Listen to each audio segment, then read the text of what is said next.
The deeper I've gotten into the world of health and longevity, the more I realize how confusing nutrition can be. One week it's all about fasting, the next it's about plants, the next it's about protein, then it's eat like your ancestors, and meantime, you're just trying to figure out what to make for lunch that won't shave 5 years off your life. I've studied this stuff for years. Even I've gone through phases where I thought I had it all figured out until I realized that I didn't. The deeper you go, the more you start to understand that there are very few absolutes when it comes to nutrition. But that doesn't mean we're lost. It just means we need to stop chasing perfection and start focusing on what really works. And that's what this video is about. We're not going to talk about the perfect diet because honestly, I don't think that one exists. What we are going to talk about is how to think about food in a way that supports your health and energy and lifespan without losing your mind and trying to follow 17 rules before breakfast. Because longevity isn't about being flawless.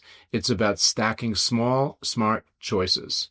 The kind that you can actually stick to. The kind that slowly builds a stronger, healthier versions of you over time. So if you ever felt overwhelmed by nutrition advice or just want to understand what really matters when it comes to eating for the long haul, you're in the right place. Well, what do we know? Nutrition is messy. We've already established that. But there are a few things that science actually agrees on. Not trends, not influencer takes, but real patterns from long-term research. The first one is simple, but often misunderstood. Energy balance matters. That means how much you eat still counts. Not in a track every bite forever kind of way, but in the sense that overeating even one so-called healthy food can still stress your body. On the flip side, undereating can chronically mess with your hormones, your mood, your sleep, and all things affect longevity. And then there's protein. This is the one most agreed upon points in nutrition science, especially as we age. We need enough high protein to maintain our muscle mass, which is one of the strongest predictors of longevity. Muscle isn't just about looking good. It protects your bones, it helps regulate your blood sugar, it supports balance and mobility, all the things that keep you independent and active later in life. Most people are far too flexible with protein and way too rigid with carbs and fats. But here's the reality. You can be low carb, high fat, Mediterranean, pescatarian, and still thrive as long as you're getting enough protein and your total intake makes sense for your body. And I'll say this too, diet quality matters just as much as quantity. You already know ultra-processed junk foods don't do you any favors, but it's not just about what to avoid. It's about choosing the foods that actually do something for you. Nutrient density, fiber, antioxidants, healthy fats, that's the stuff that moves the needle. So no, we don't have a perfect answer, but if you're asking, where do I start? Make sure you're eating enough, but not too much. Get your protein right and choose foods that make your body work better, not harder. That's the foundation. The 3 longevity levers: how much, what, and when we eat. So when it comes to eating for longevity, there are 3 levers you can adjust. Not rules and not restrictions, just levers. You don't have to pull all of them at once, but being aware of them gives you the options. The first one is how much do we eat? This ties back to energy balance, but it's not always an extreme calorie cutting. In fact, most of us just need to shift from overeating to eating just enough. That could mean paying attention to portion sizes or just slowing down at meals and notice when you're actually full. You don't need to weigh your spinach.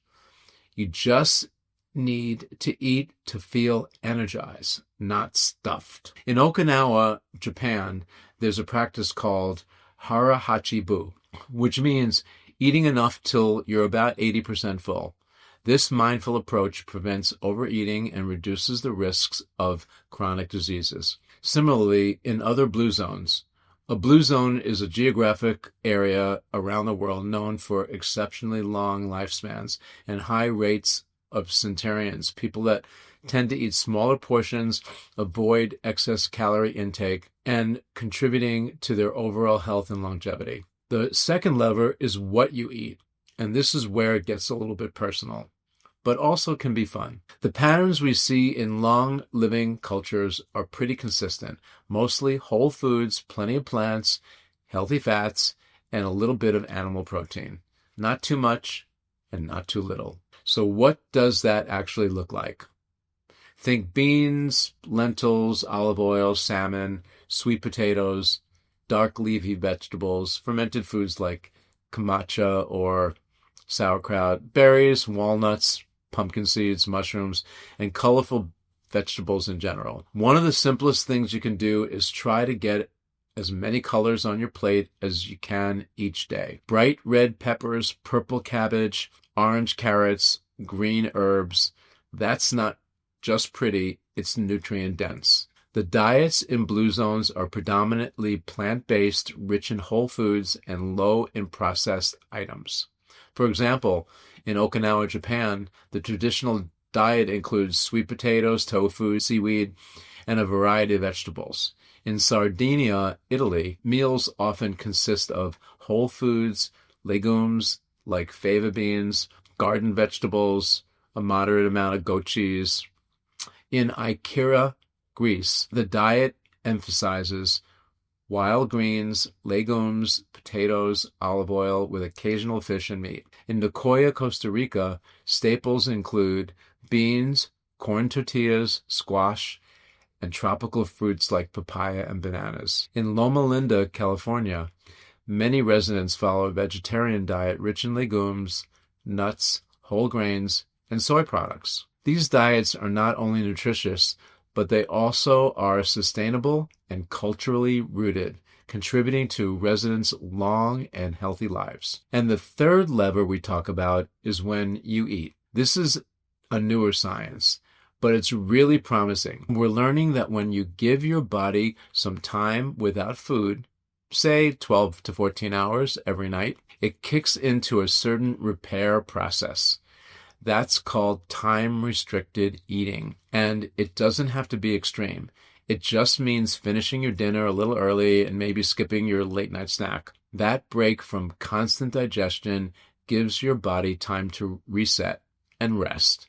And for a lot of people, it helps with energy, digestion, and inflammation also. Timing also plays a role. In several blue zones, the largest meal is consumed earlier in the day, with a lighter meal in the evening. This pattern aligns with the body's natural rhythm and may aid in digestion and metabolic health. Additionally, some practices like intermittent fasting or time-restricted eating have been observed to mimic the benefits of caloric restriction, potentially promoting longevity. The best part, now this is the best part, you don't have to get it all perfect. You just have to start noticing. One of my favorite sayings is notice what you notice. When you eat, you just have to start noticing when you eat, how much you eat, and what it's made of. Tiny shifts in those three areas can lead to real long-term change. How to shop for longevity. What a great topic. So it's one thing to hear about what people eat in Okinawa or Sardinia,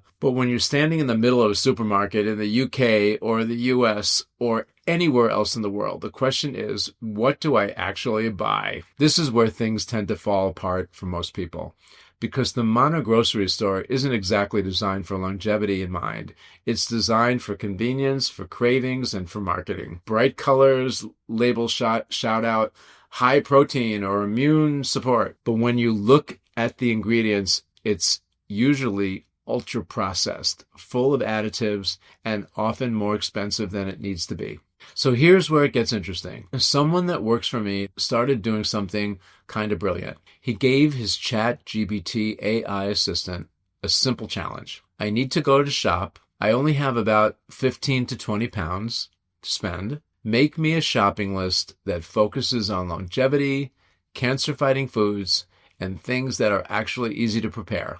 I just think the concept is brilliant, right? And the results were really solid. He's getting things like red cabbage, broccoli, carrots, tinned sardines or mackerel, high in omega-3s and low in cost, frozen berries, a bag of lentils or beans, a whole grain like brown rice or quinoa, some turmeric, garlic, or ginger, a tub of natural yogurt or kefir. It wasn't perfect, but it was practical. It was nutrient-dense and anti-inflammatory, and it didn't break his bank at the same time. It was also easy for him to get home, list everything he had, and ask for new recipes. Eating healthy doesn't have to be boring, and you can become a good cook in the process. The goal here isn't to follow a perfect diet, it's to build a rhythm, something sustainable, mostly whole food based and tailored to your life. If you can do that, you're already ahead of the game. So here are my final thoughts on longevity without losing it.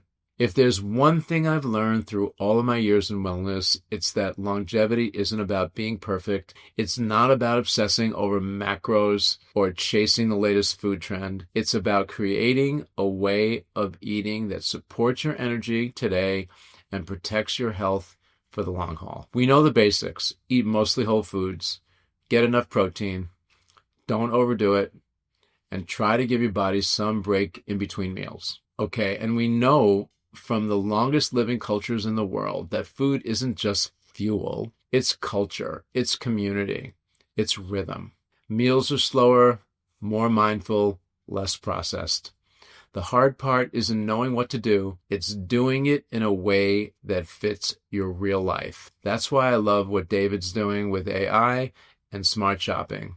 Not because it's flashy, but because it makes a mission a little bit more doable. That's the mindset we need more of. Less pressure, more progress. So maybe for you, it's adding one colorful vegetable to your plate each day, or trying time-restricted eating a couple of days a week, or just skipping that extra snack in favor of something that your future self will thank you for. Whatever it is, start small. Be kind to yourself. And remember, longevity isn't just about how long you live. It's about how well you live while you're here. Thanks for watching. I'm Robbie Bessner. I'll see you in the next one.